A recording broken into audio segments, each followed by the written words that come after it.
ನೀವೇನು ಮಾಡಿದ್ದೀರಿ? ಇಲ್ಲಿ ಯಾವುದೋ ಒಂದು ಸ್ಕೂಲ್ ನಡೆಸ್ತಾ ಇದ್ದೀರಲ್ಲ, ಇಲ್ಲಿ ನರ್ಸಿಂಗ್ ಶಾಲೆ ಎಂಥದ್ದು ಐಕಾನು.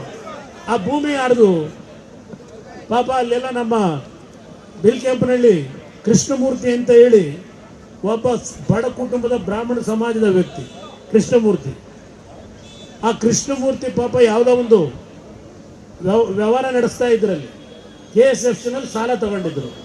KSFC ಸಾಲ ತಗೊಂಡು ತೀರಿಸ್ಲಿಕ್ಕಾಗದೆ ಆ ಭೂಮಿಯನ್ನು KSFC ಅಧಿಕಾರಿಗಳ ಮುಖಾಂತರ ದುರುಪಯೋಗ ಪಡಿಸ್ಕೊಂಡು ಯಾವ ರೀತಿ ಆ ಭೂಮಿಯನ್ನು ಬರ್ಸ್ಕೊಂಡ್ರಿ ಶಿವಕುಮಾರ್ ಅವರೇ?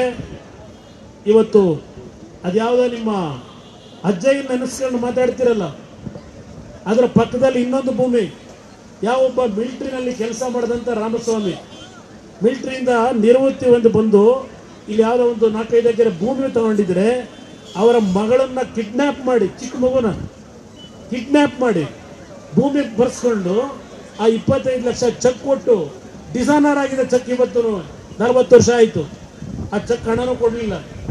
ಏನಾದರೂ ಮತ್ತೆ ದುಡ್ಡು ಕೇಳಲಿಕ್ಕೆ ಮತ್ತೆ ಈ ಚೆಕ್ಕಿನ ಬಗ್ಗೆ ಚರ್ಚೆ ಮಾಡಿದ್ರೆ ಮಗಳನ್ನ ಕತ್ತರಿಸಾಕ್ಸ್ತೀನಿ ಅಂತ ಹೇಳಿ ಎದುರಿಸಿ ಜೀವನ ಮಾಡ್ಕೊಂಡು ಬಂದಂಥ ಶಿವಕುಮಾರ್ ನನ್ನನ್ನು ಪ್ರಶ್ನೆ ಮಾಡ್ತೀರಾ?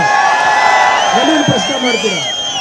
ಈಗ ಮಂತ್ರಿಯಾಗಿ, ಈಗ ಉಪಮುಖ್ಯಮಂತ್ರಿಯಾಗಿ ಸದಾಶಿವನಗರದಲ್ಲಿ 3 ಜನ 70 ವರ್ಷದ ತಾಯಂದರು, 3 ಜನ 70 ವರ್ಷದ ತಾಯಂದರು, ವಿಧವಾ ತಾಯಂದರು, ಅವರ ಮೇಲೆ ಒತ್ತಡ ಹಾಕಿ ಇವತ್ತು ಉಪಮುಖ್ಯಮಂತ್ರಿಗಳಾದ ನಂತರ ಸದಾಶಿವನಗರದಲ್ಲಿ ಅವರಿಗೆ ಹಲವಾರು ರೀತಿಯ ಜೀವ ಬೆದರಿಕೆ ಹಾಕಿ ನಿಮ್ಮ ಮಗಳ ಹೆಸರಿಗೆ ಸೈಟ್ ಬರ್ಸ್ಕೊಂಡಿದ್ದೀರಲ್ಲ ಸದಾಶಿವನಗರದಲ್ಲಿ, ಆ ಕೆಲಸ ಮಾಡಿದ್ದೇವೆ.